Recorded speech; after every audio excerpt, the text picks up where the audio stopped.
Guest, Mr. Robertino E. Pizarro, President of Cagayan de Oro Chamber of Commerce and Industry Foundation, Incorporated, for his opening statement. President Rodrigo Roa Duterte, friends, welcome and thank you for gracing our 26th Mindanao Business Conference. This is the fifth conference that we held here in Cagayan de Oro. And I'm proud to say, in spite of the crisis we are having in our neighbor, this is the largest number of delegates that has attended.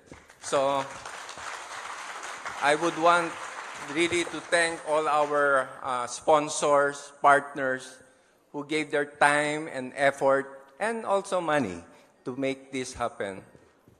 And now, Mr. President, I would be giving over to Secretary Alonto the resolutions that was presented a while ago, 20 resolutions done by various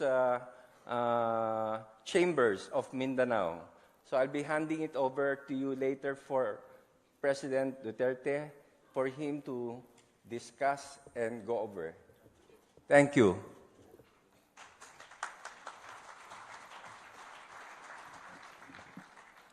Thank you, Mr. Pizarro. May we now request Secretary Datu Haj Abul Khair Alonto to introduce our guest of honor this afternoon.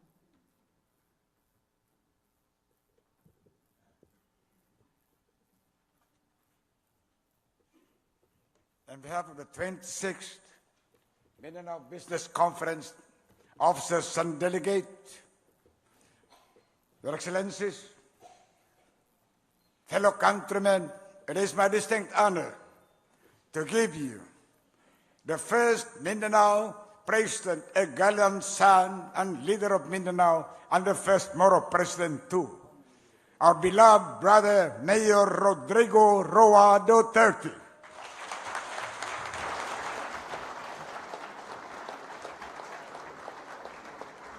Kindly sit down.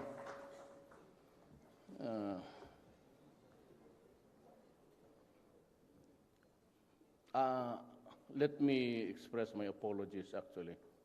I was on time. I took off from Davao. It was good weather over there. But coming in, I was advised by the security that I could not proceed here immediately because there was a squall or a thunderstorm maybe, and the sky was blanketed. And coming over here, as a matter of fact, we had to turn back and to find another route, an opening in the clouds so that we could enter Cagayan. Sarado po. And the clouds are very low and we have to negotiate the terrain. But still, I made it on time because I noticed that the crowd is quite in the proper places. And of course, Mr. Ambassador, Igor Kuvayev, is my good friend. We meet everywhere. He's my idol, actually. We met in, it was a short time, but I was in his country. Naudlok lang po dito sa developments ng ating bayan. Let me begin by laying the predicate of this meeting. Actually, I have a prepared speech for all of the thousands, maybe hundreds of kilometers by motor. I had several occasions to travel among my motoring days on a big bike. Actually, it's about 7 hours. But now I have only 3 pages for you. Not worth the waiting for you and me. I was detained there as a holding room sa airport for almost an hour and a half before I was advised that I could take off. So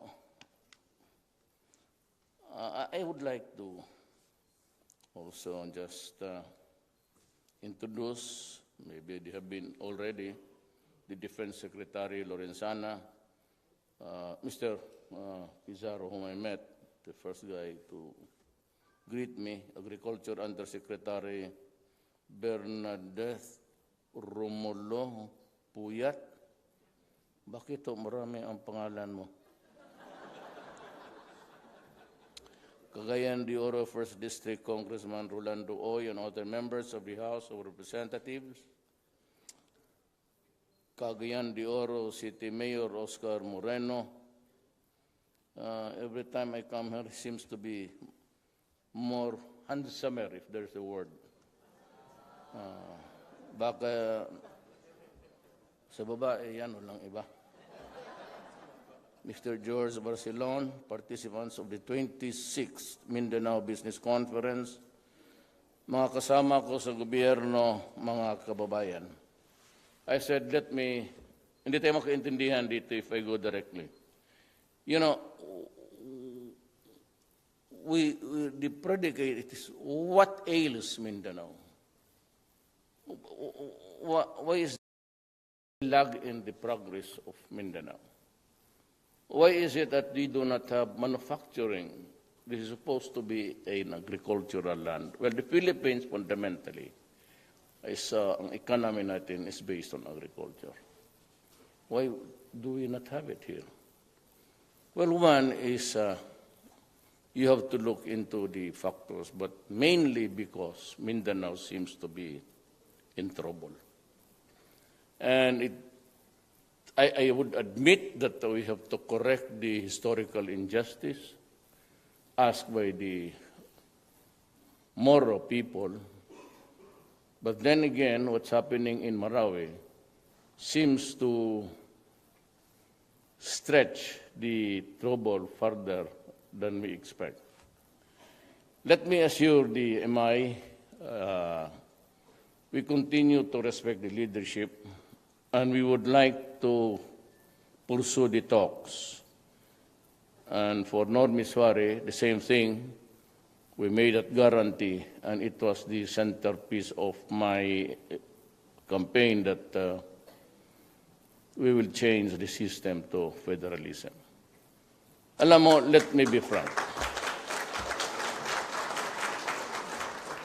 This is aired all over the Philippines, so everybody's listening. Just a caveat. I'm not trying to, agitate or scare anybody, but the historical system of unitary type of government, which was actually fundamentally for control the population because we were colonized, would not work at this time anymore. And if we cannot solve the problem of Mindanao vis-a-vis the different contending parties for sharing maybe an equitable distribution of all things, then we are headed for a long haul of trouble. I will guarantee you that being from Mindanao, with a mother from a Mindanaoan, I will tell you now straight that there will be no peace in Mindanao for the longest time. The only way that we can really correct the injustice in Mindanao is for everybody to reconsider their position. And the elite of this country cannot hang on to this unitary type of power grab every time. Ganito ang humahawak kasi nito ang elite talaga, the elite of Manila and the rest of the countries. That is why in every election, they decide who should be president. It's just a family of one or two or three before. The sugar block of Luzon and the Visayas, and some bright guys in Manila. Sila-sila lang yan eh. They are the ones who meet there, decide who's the best. They call for the Taipans, they call for the Chinese to pitch in and generate money for the elections. And so, kanila talaga ang mananalo. Itong pagpasok ko sa presidency, mind you, well, of course, minimal ang utang ko. Kasi, except for Congressman Nograles and si Velasco of Marinduque, because he's a friend, wala akong congressman ni isa, even in Mindanao. Ang governor ko, and I have to acknowledge, si Amante sa Agusan del Norte, pati si Aimee. Wala na. So wala akong utang na loob. Kaya nagbubullshit talaga ako ng tao. Now, ABS is here. Pati yung nakikinig may yung inquirer has been sold to somebody else. I will ask you frankly, do you think that the mile-long real estate which has been practically given to the elites of Manila, kaya, sa uli kaya yan kung hindi ako naging presidente? Sleep on it. Kung yun ang nanalo doon sa puro elitista, masauli kaya sa mga...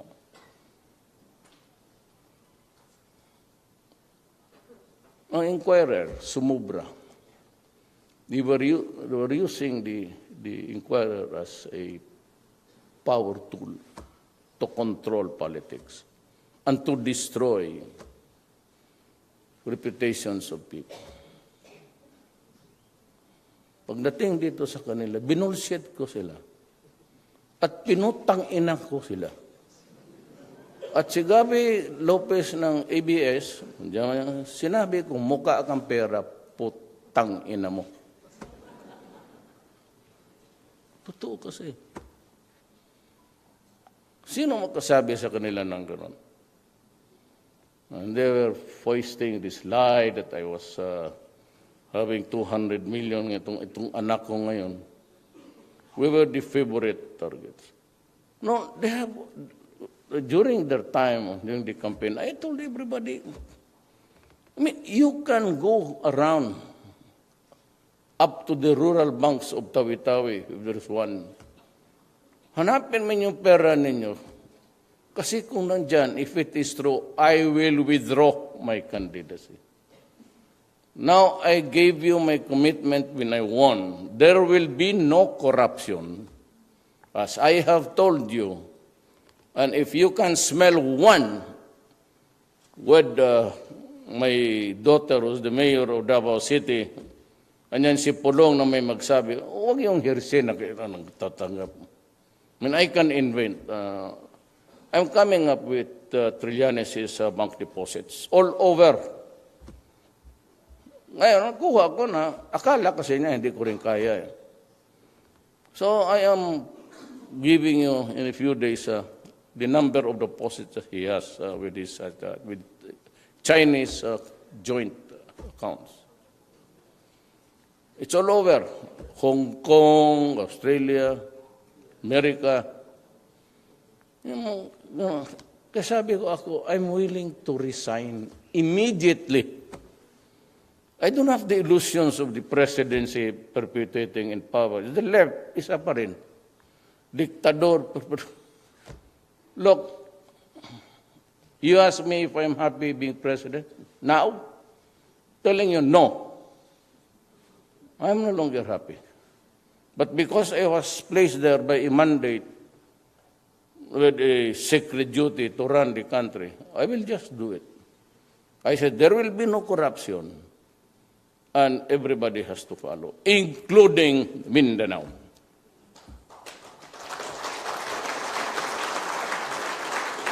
some of the practices here, slavery is still prevalent. Marami ang nakikidnap sa labas tapos dinadala sa Marawi. Mga bata, totoo to. Hindi mo ako mabula kasi ang lula ko maranaw. Huwag tayo magbulahan dito. Slavery has to stop. Because itong mga kidnappers, mga hold-uppers dito, hindi lang muro. Pati itong kuratong baliling, do you have to stop? I will order the soldiers to shoot you, goddammit. Do not give me that shit about due process. Huwag tayong magbulahan dito. Whenever there's shabu, there is no democracy at all. In Osame's 2 decades of power, the mayor, being a narco-politician, was using government resources and manpower, pati na police, to run a city. Was manufacturing drugs day and night. After this Marawi incident, meron pang martial law. I will go after you. At yung human rights with all the hula-balo. O, tignan mo ngayon sa Burma. Si Sui is a Nobel Prize winner. O, tignan mo. The Rohingyas, they're being brutalized. Ito ko naman walang citizenship yung mga tao. Look at the TV sa Al Jazeera. Tapos itong mga human rights na they're shut up. Yesterday, I lost a policeman, was hit in the head, raiding a drug den. Same place, Caloocan. And with your shout, itong left, they're capitalizing. You want to get the cadaver to parade it. Well, that's a you will not affect me anymore. Psychologically, I will just think of some other things. I cannot run for re-election. Nandito ako. Now, we'll talk about the predicate of this. The predicate really is order. So yung drugs, hindi matatapos yan because it will never end. And everybody agrees with it. It's either Trump or even President Putin when I was in Russia. We talked about it. And I said, it's a problem for my country. And I said, we will help you. That is why, well, of course, I only visited China and Russia. The countries I feel that could help me and understand me, without giving what the shit about human rights. Itong ganitong sitwasyon sa mga, itong mga kidnapper, mga kuratong baliling, huwag mo akong bigyan ng, don't give me a sad story about them. We are freed of them as free, or I will see to it that we will get it. Dito sa panahon ko. Pag hindi ko kaya to, walang makakaya niya mga animal na yan. Totoo yan. Kasi sabihin man nila na, bakit ka pumunta dito? Sabi ko, gusto ko mamatay. Pareho ng terorista. I really want to die. Yun na, my forebears are from Lanao del Sur. My cousins there are in the, mahirap na nasa resettlement areas, evacuation centers. So it is good. It's good to go back to the molecules of the past. Tapatan mo. Gusto mong kamatayan. Gusto ko rin. I'd be happy to die anytime for my country. So what's the problem?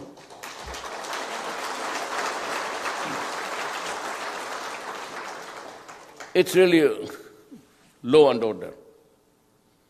Mindanao cannot progress. Nandyan yung NPA, exacting, extortion. Tapos nandyan yung mga warlords sa gobyerno, mga titulo, NICIP.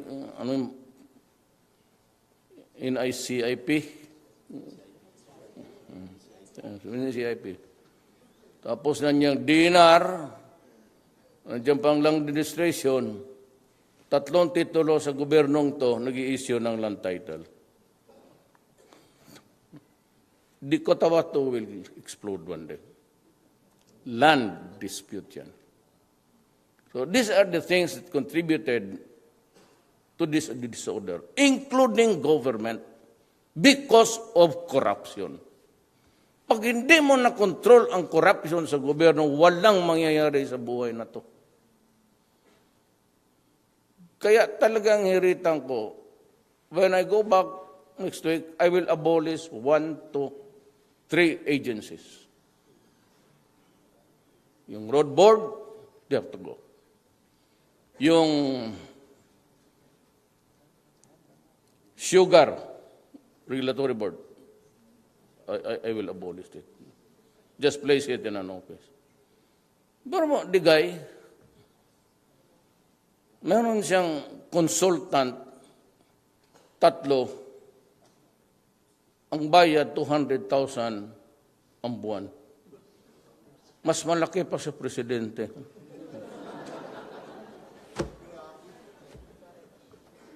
Sabi ko, I fired, but I will abolish them. I will suggest to Congress na abolish mo. You better, pati yung pera lahat isauli mo sa Congress. Let Congress decide. And I will tell Congress, be sparing in creating offices. Marami akong bagahe. Korupsyon dito, korupsyon doon. Hindi ko... And I have soldiers who are wounded seriously. Kulang ako sa pera. And here are the guys here, consultants being paid 200. Magkukudita yung mga yan. Tignan mo. Kikita nila yung masugatan. Wala masyadong... And look at this.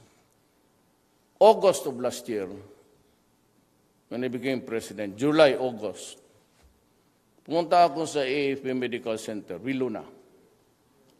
Pagdating ko doon, because I'm familiar, I'm being a mayor for the longest time, may CT scan kayo. Wala. May X-ray lang, luma. Do you have itong MRI? Wala. Sabi ko, ito, ganito, the hyperbaric, that's the high pressure chamber when you use your vents. Kung mag-dive ka nga, mauna embolism, hyperbaric, wala. So, joke, no, the budget officer and the generals were with me. Nandiyan si Secretary Esperon, I saw him here, Lorenzana. Sabi ko, I looked at Joke, no, I glanced at him and he said, nodding, yes. So sabi ko, bigay. Would you believe it, when the government doctors were there to inaugurate the Malacanang, yung mga sa sundalo, the presidential security, they have a medical thing there. Hindi naman, parang hospital na pang ano lang, hindi naman tertiary. Tinanong ko yung mga doktor, do you have the equipments and the machines already? You know what they told me? 1 year hence. Wala pa.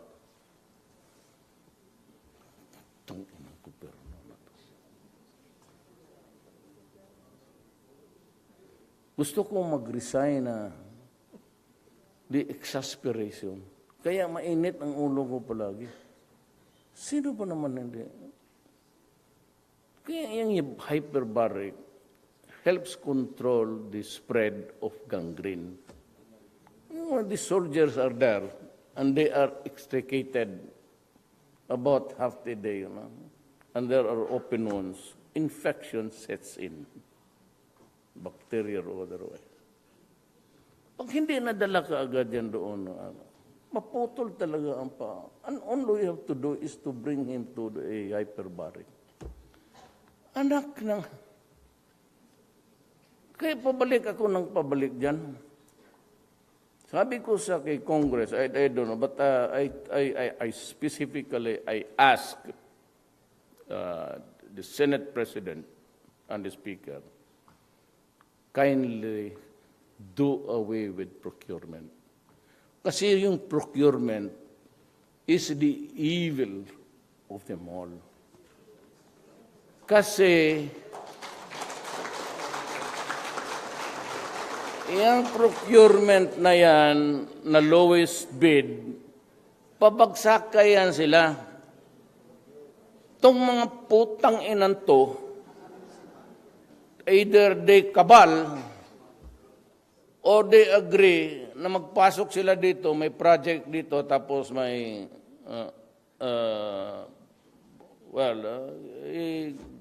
open ng bids. Mag-ano yan sila, tapos sila lang yan, ibagsak nila. Ngayon yung iba, tataas kunwari, o di, bagsak. Pero, i-withdraw niya, pero sila lang magbayad. That's one. O yung iba naman, kasama dito ang korte. I know what's happening to the judges here in the Philippines, but some are really corrupt. Ganito yan eh. Pag manalo ito, it happened kagonsong pati kay Ayala. May manalo na, and the project it's about to start because we are hurry to start and finish the job. Papasok naman itong isa, magkukuha ng TRO. Ito naman mga gagong judges. That's why I warn you. I'm not the traditional courteous guy, ha? Mag-upakan tayo dito.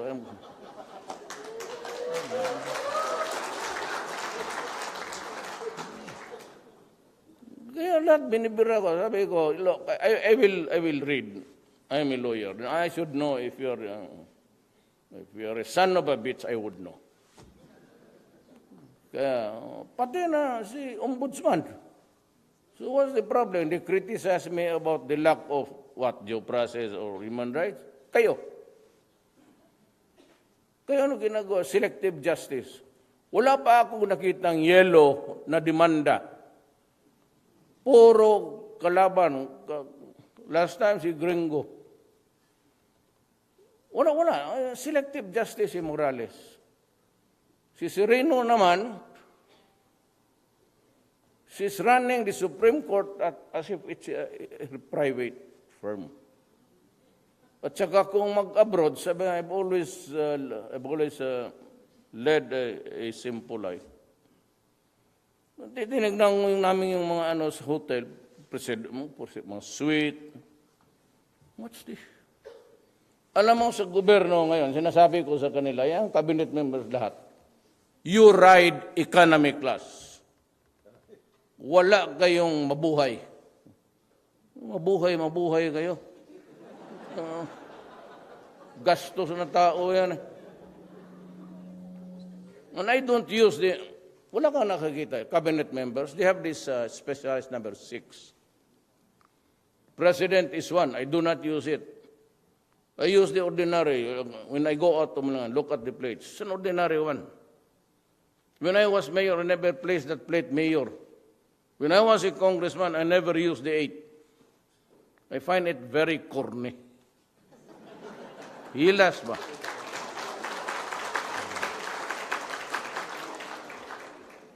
Tapos itong high officials, they travel, suite, first class. Do not do that. What you should do if you're a government official, you want to travel, okay, get an economy. Then if you have the money, you buy, pa-upgrade ka ng. Otherwise, kukwestiyonin kita. Tatawagin kita sa Malacanang. Sabihin ko, ikaw pa may pera o wala o ano? Mayaman ka ba o mahirap? Kasi ako, hindi naman ako mahirap, hindi rin ako mayaman. So pareha tayo lahat dito. And so why fuck with the money of the people? Yan ang predicate dyan. It's corruption sa government, then the law and order is affected. Yang Cotabato na yan, puputok yan, kay isang lote, 3 ang titulo.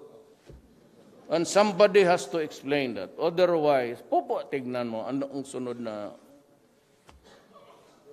The next plus point still in Mindanao. Ang akin lang kasi sa aking mga kadugong-ngoro. We know the situation.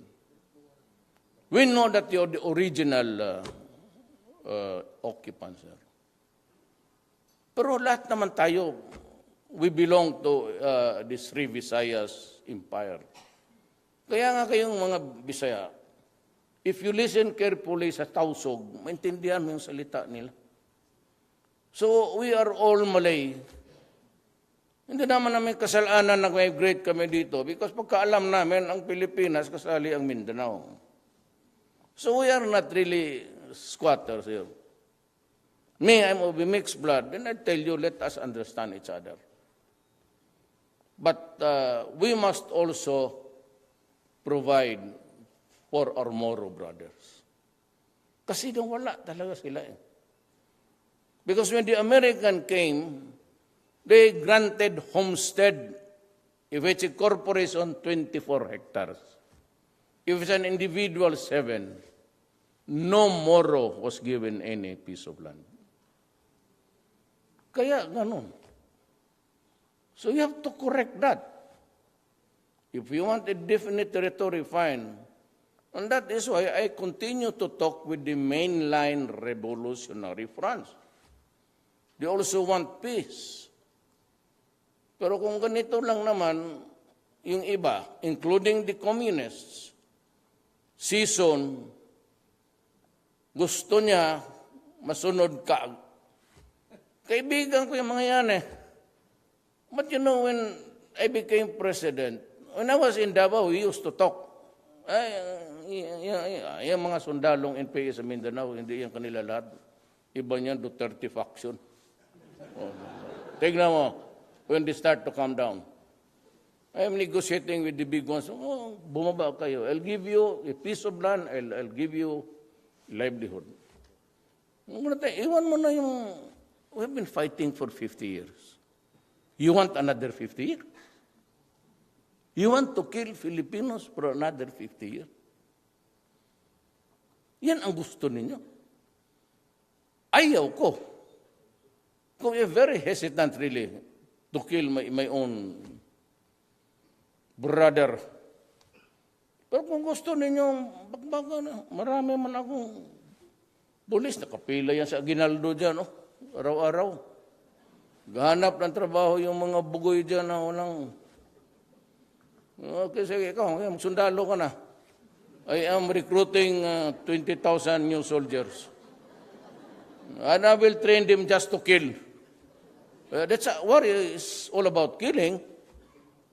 So, hindi ko na wala ng ibang kurso dyan. How to target your enemy. Yan ang gusto ninyo.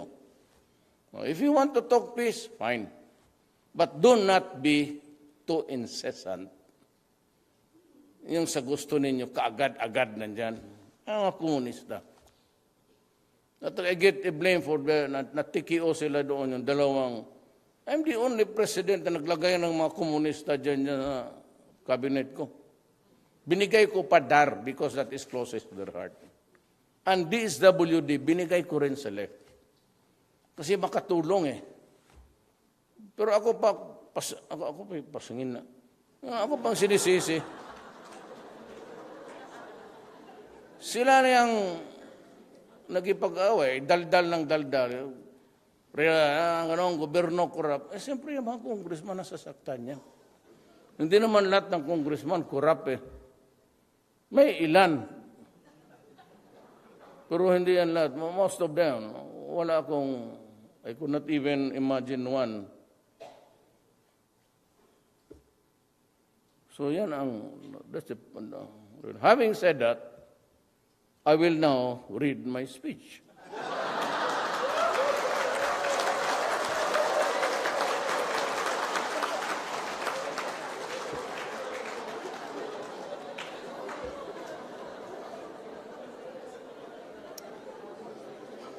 I thank you all for organizing and inviting me.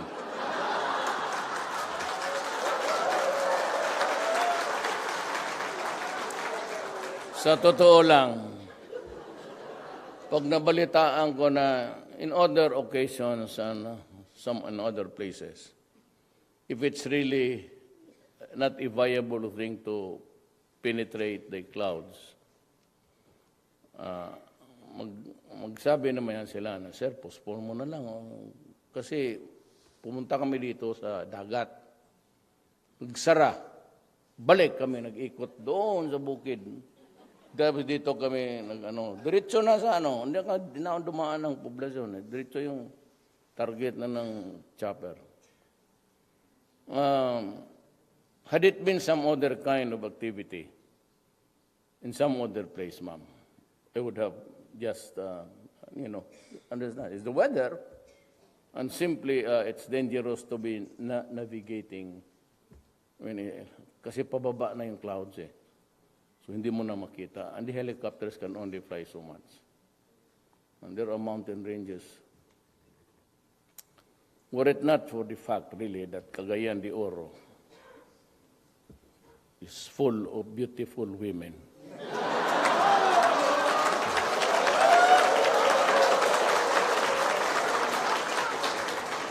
Mga puti na lithe very lithe itong mga babae sa lithe na hindi masyado tambok pero wala akong makita. It's not a success. I'm just telling you the truth. Mahirap rin kasi nito. That's a success statement. No, of course not. You're beautiful. We have lost the right of oratory. Ikaw ang babae na pinuntahan ko dito. At sapat naman sa akin na sana makarating.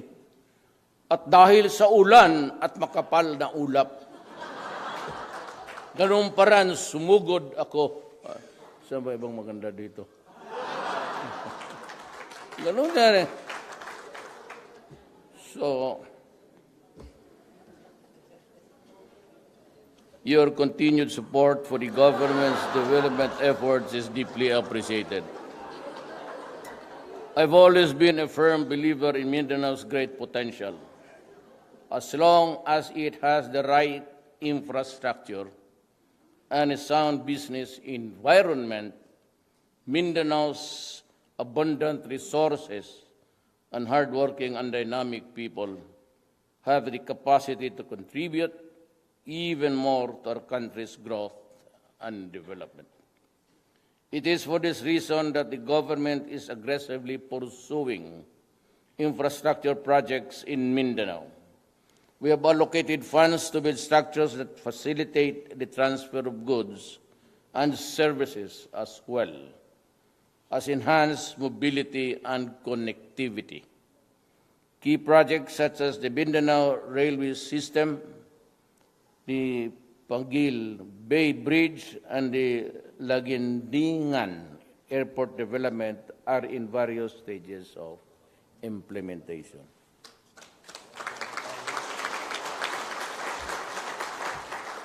To secure Mindanao's important role as the country's food basket, government is actively providing assistance in the production of high-value crops and the development of agricultural products and marketing of its goods, among others.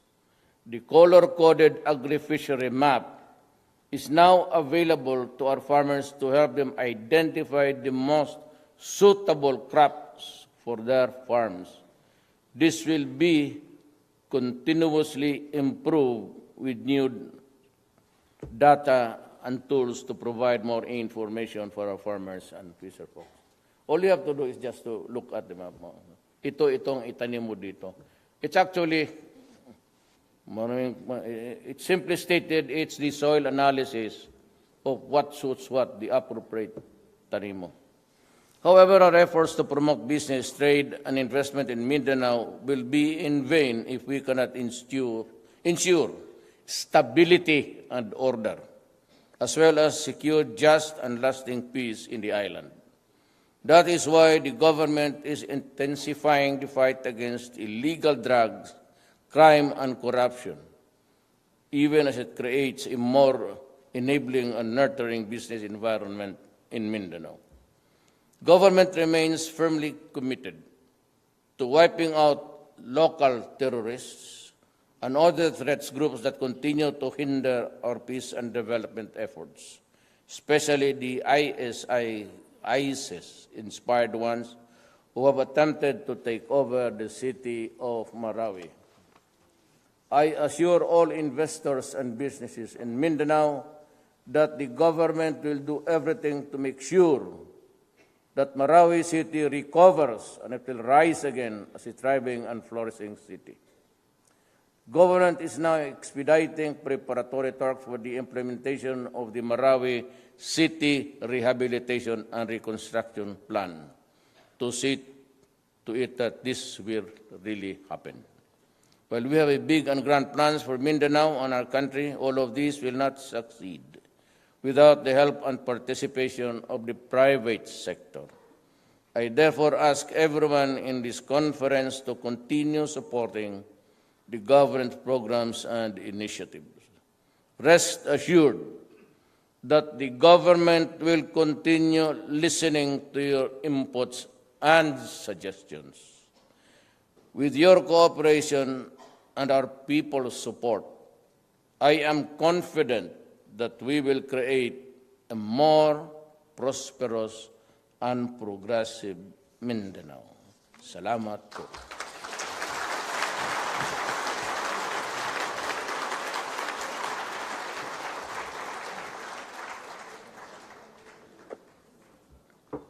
I had a tendency to rumble the words kasi pag ganun tingin man akong sinong maganda. Yung isa, yung dito meron yan, no? Si Kuan. Thank you. Salamat po.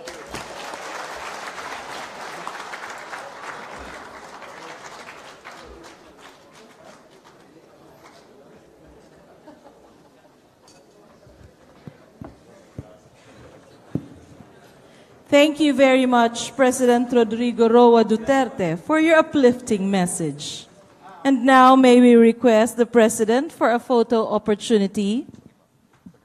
For the first batch, may we call on stage the officials of the Cagayan de Oro Chamber of Commerce and Industry.